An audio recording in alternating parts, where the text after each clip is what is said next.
Final point we're making on this 5 ways to improve profitability is to look at your business the way it's looked at objectively by others.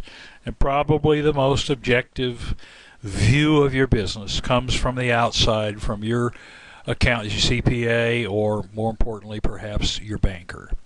And one of the most popular reports, and that's used quite often, are the reports that are used. We've already covered the work in progress in terms of profitability forecasting and estimating. And next to that report, probably the most common one, it would be called the over-under billing report, that brings together all the committed costs and billing revenues and kind of takes a snapshot and says, where do we really stand today? And here's an example of a report, the billing receipts analysis report out of our software.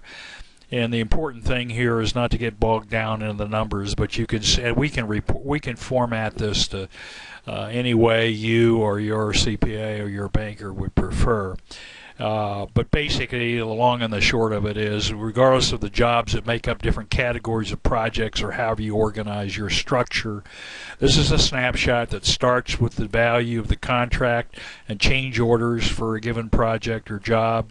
And it takes into account both previous and current year total job billings to date, and as well as the receipts. And so the key point that I want to make here is the tie into what we covered a minute ago in terms of the work in progress and the accurate reporting of the revenue earned.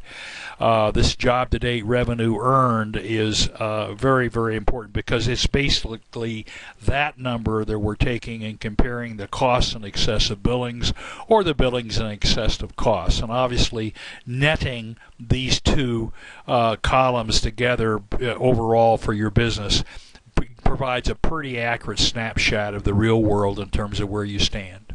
This concludes this particular little demo.